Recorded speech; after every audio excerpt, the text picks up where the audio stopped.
After the earthquake and tsunami, I wondered what I could do to help the victims. I wanted to do something, but I didn't know what exactly. That's when I learned about this activity, and I decided to help. These were sent from tsunami victims, who found their photos and are hoping to have them restored. These pictures represent people's memories, and many of them show people smiling. I like to think that by seeing their photos restored, the people smile as much as they do in the photos. We can lose all the material things, but all our memories is really key for us as well. Hi, Gary Cruz with GaryCruz.com here. If you're interested in an emergency go bag kit based in the San Francisco Bay Area, then watch this video.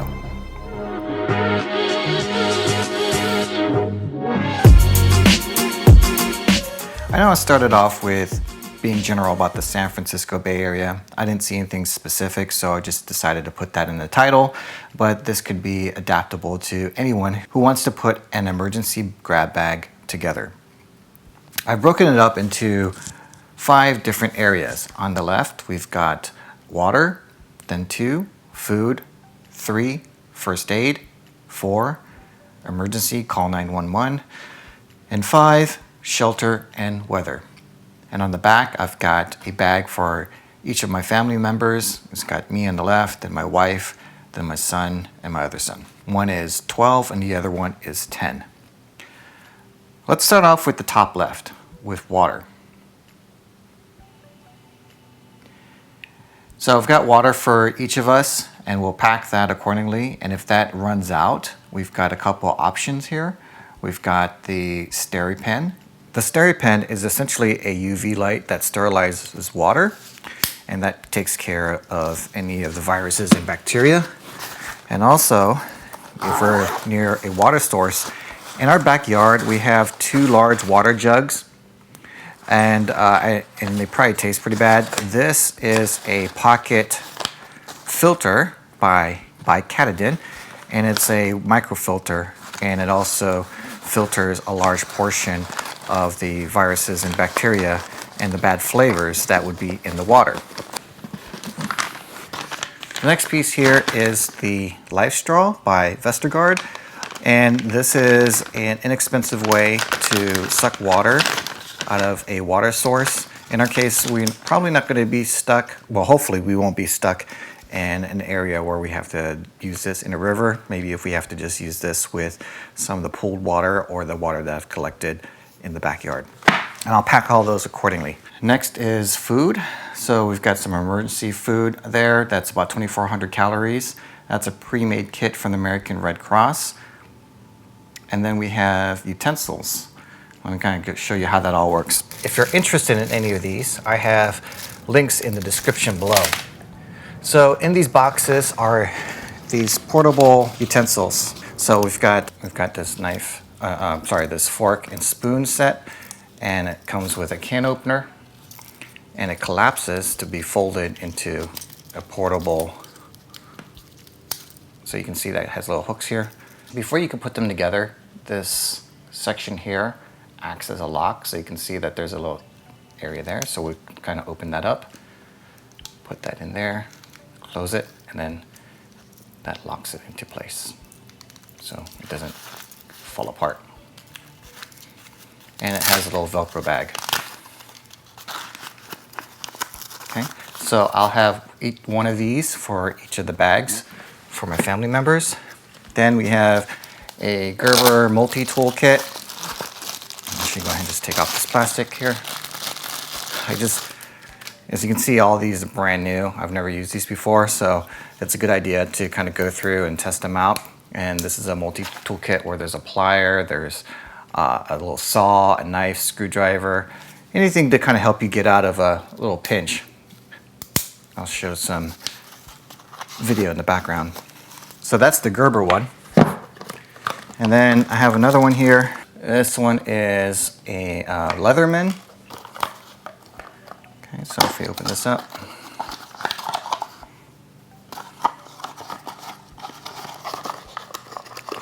this is the Leatherman Skeletal, very similar to the Gerber. If I open this up, there. So let's just do a quick comparison here between the Gerber and the Leatherman. The Gerber, let's fold these up. Check 1, 2. Okay, so the Gerber is a little bit heftier and thicker than the Skeletal by Leatherman.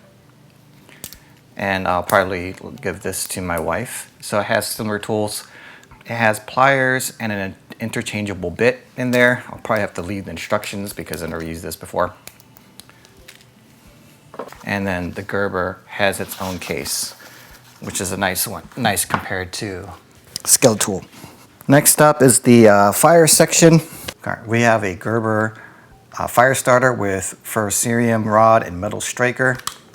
And then I've got a magnesium fire starter. And then I've got some traditional, well, not traditional, it's actually, these are arc torches. All right, so let's, how do we open this? Okay, so I've got 2 of these. Got to make sure I charge them before we put them in. But you're probably wondering, well, what's the point of getting a electric lighter if you don't have electricity? We'll get to that in a bit.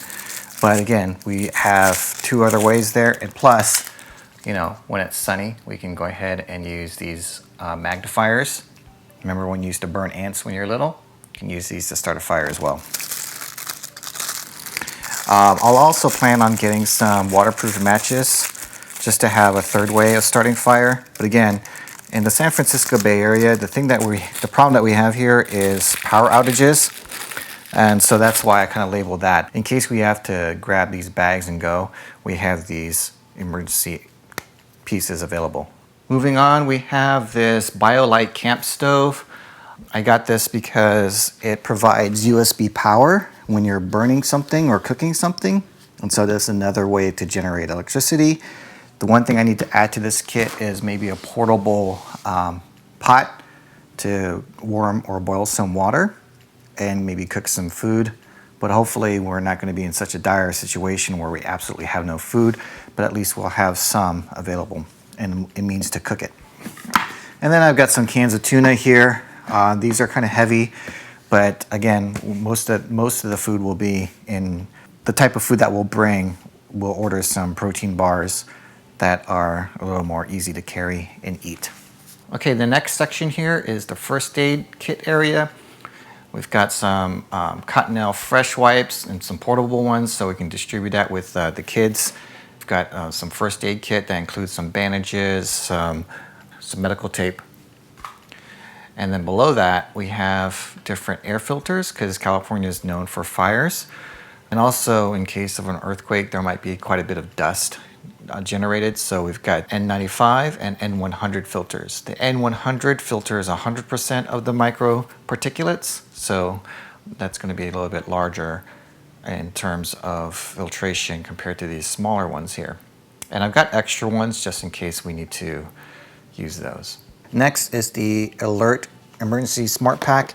In here we have a glow stick, a whistle, some batteries, and a little flashlight. And then also have this radio. Panel mode. 10-4. I actually just got a 240 that just came in at the 7-Eleven on ECR on Roosevelt. 10-4, I could take that if we could pen this. All right, so the reason why I got the red one, and I've pre-programmed this for all the local emergency and fire known radio stations. It's got ham and also your standard radios. But the reason why this is red is because it can actually transmit on those frequencies. And that's typically illegal, but in emergency situations, that's okay. It's not meant to be abused. On my other radios, I have the transmitter turned off for the emergency stations, but that's why this one is red. Next up, I have the charger for this. I've got a USB charger and a traditional plug-in charger. And then we have mirrors, right? This is really just to reflect light to get attention without using electricity. I've got a Fox 40 Sonic Blast whistle. Apparently this is a pretty loud, P-less whistle. I've got some whistles on the boys' bags as well, just to call and for emergency. Then I've got a map of California and Nevada, along with this compass. Okay, so we've got this military style compass here. Here's a compass, along with the level. All right, and then I've got these cam jams. This actually belongs in this shelter area, so I'll just keep that there. Then I've got lights. I've got 3 tactical flashlights. It has regular and kind of a blinking, low and blinking. Okay. And then we have a headlamp for everybody. This is USB chargeable as well, but they're pre-charged and they're really bright. So as you can see, compared to the tactical headlights, it also has a high beam, low beam, and flashing. And this is an important thing that you should do, is review what's in your emergency bag. When I reviewed, I've got this giant lantern here that takes 4 D-size batteries. Let's open this up. So we've got 4 giant D-size batteries, and it's heavy, right? It's great because it does provide some good light with this fluorescent bulb, but times have changed, and now for about the same size, we've got these Vaunt lanterns that were rated very well on Amazon. So it comes with batteries, and you can adjust the brightness by pulling that up. And so it has these really bright LEDs compared to this CFL bulb in here. And the beauty of this is that I can put each of these, I could put one of these in each of our bags, so we each have our own lantern. And I'll unbox this and pack this up in the bags later on in the video. So I can just keep this in our closet in the house for just general purpose lighting in case of brownouts. And I can use this for our to-go bag since it's much lighter. Finally, we have our shelter and weather section. In this little kit, we've got a poncho, some hand warmers, and an emergency blanket. And then on my own, I went out and bought these life bivvies. So these are waterproof and windproof, and it comes with an emergency whistle and a paracord drawstring. And this is reflective, and also, so this is more like an emergency sleeping bag. And I've got a ton of these thermal blankets. I don't really know how effective these things are. I mean, they look like aluminum foil to me. And then I have an extra poncho. I've got some additional paracord wrapped up as a bracelet. I've got 200 feet of paracord. And I'll use the knives that I have there earlier. Oh, in fact, I skipped one. In case, you know, even though those multi-tools have kind of a little saw, we got this Pocket Boy, which is a larger knife to cut larger sticks. So if I need to create a fire, I can use that as well. I'm not going to use that to cut the paracord. And then with the paracords, we have these cam jams. It also comes with some paracord. So got plenty of paracord. Might need to get some sort of tarp if I need to make a portable tent, but that's something I'll consider later on. In terms of protection, this is Mace basically. This is pepper gel with a holster. It's pretty light. This is different from your typical sprays because the spray would, you would have to worry about if there was wind blowing, it might get back in your face. This, you can aim a little bit better, and it comes with 18 bursts. This is to help protect against, like, you know, intruders maybe, or even dogs or wild animals, who knows. But it's nice to know that we have something there. I haven't seen this, but I thought it might be a good idea to pack a slingshot. Who knows? You know, if you watch those zombie movies, they're eating like squirrels or whatever. If it ever gets to that, who knows if I need to actually go hunt. So I figured a slingshot would be a good way. It comes with some ammo as well. I'll split this Gorilla Tape up between me and my wife. You never know if we need to tape things up or put things together. So Gorilla Tape is a good thing to pack in your emergency kit. And then finally, in any case, especially in the San Francisco Bay Area, power is key. So I've got an Anchor battery, gotta keep that fully charged. I have a section in the garage that has a charging station where I'll have these plugged in next to the bag. So These will be topped off and we just throw them in a bag if we need to go. But in case we run out of energy on these batteries, we can always charge them with this solar charger. Let's give you a representation of how big it is. This is a 14-watt solar charger. I got this a while back. They have bigger ones now, like 20 watt. This represents the size here. It's got 4 panels.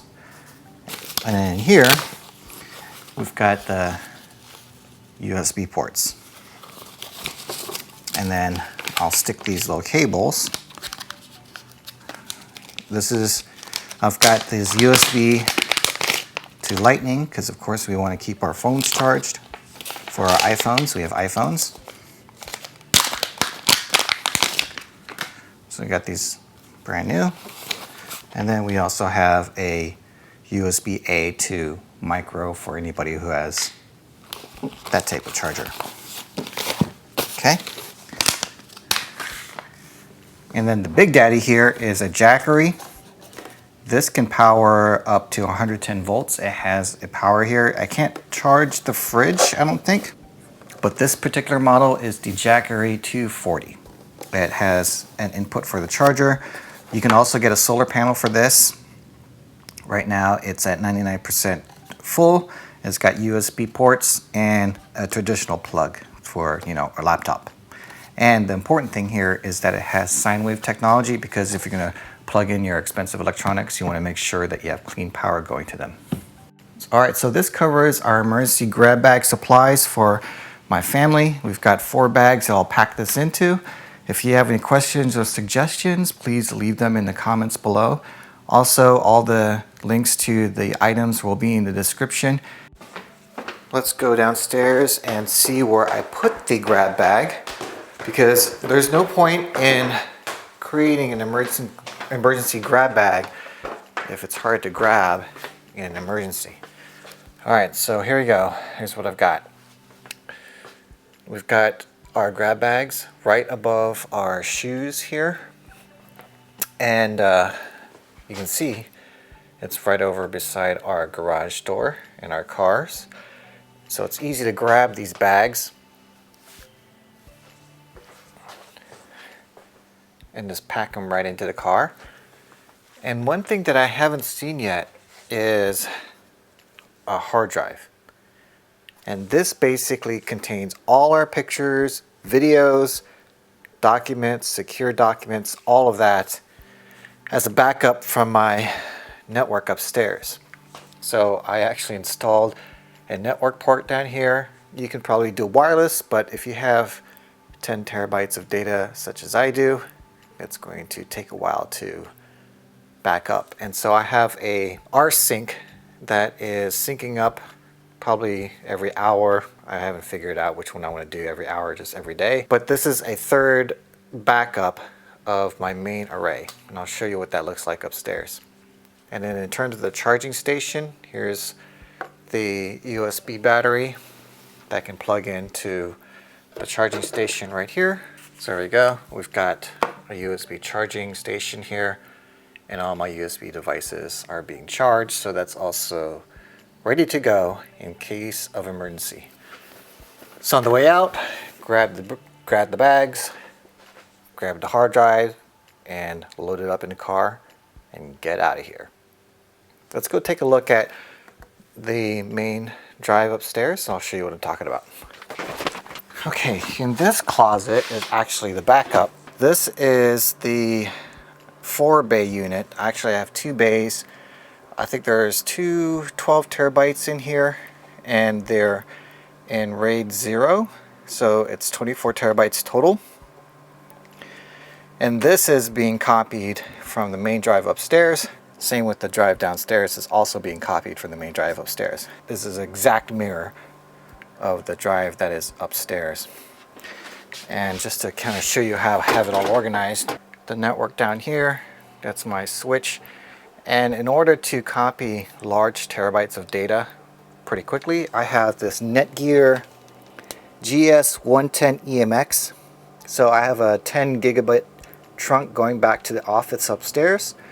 And so when everything is mirrored from the upstairs drive to this drive, It's doing it at 10 gigabits per second, which is 10 times faster than the 1 gigabit per second. All right, and so this is my network drive, but basically it contains all the electronics that is down here. I also have a backup battery that's down here. Let's see if I can power this. Just give it display. So you can see that it's putting out 117 volts. And if I click it again, just cycle through this display. And it is at 23%. Wait, I don't know what that was. 36 minutes. So it can back up everything in this network rack for about 36 minutes. And that gives the drive an opportunity to shut down. And it also has my security camera footage that is coming from this NVR by Hikvision. Alright, let's go upstairs and check out the main drive. This is the main drive. It's a 6-bay network attached storage, and as I said earlier, it is connected to the hub downstairs at 10 with a 10 gigabit Ethernet port, and it copies at 10 gigabits per second. Here it is. We've got 6 bays and 2 SSDs. Okay, so you can see I have 21 terabytes total. I'm only using 10. And that's my backup strategy. If you're interested in details of the backup strategy for my video, let me know in the comments below, and I'll make another separate video on how I do that. Even though this is RAID, redundant array of independent disks, it's not really a backup unless you have 2 copies. In this case, I'll have 3 copies, one in the closet downstairs and one ready to go as my emergency backup in case things happen to the house. And then I have some that's over the cloud storage on Google, etc. But if that's interest to you, let me know in the comments below and I'll do a detailed video. And so that's the overall strategy. So let me go back downstairs. So this is how we prepare for our emergency situation with our grab bags. Of course, we want to grab our bags and get ready to go. Our lives are of utmost importance. But after the safety of my family, the next thing that I could only worry about is the memories associated with that. So here's the drive that contains our videos, our important documents, and our photos of everything. I mean, I scan everything into this thing. So this contains all the important things that I have on the main drive. And so if we need that, we have that to go, because the last thing we want to do is we can lose all the material things, but all our memories is really key for us as well. So I hope that helps. If this video was helpful for you, please hit that like button. If you have any comments or suggestions on, I can't cover everything, just leave them in the comments below. And if you're interested in content like this, I cover gadgets and technology in general on this channel, please consider subscribing. And thanks for watching. Yeah.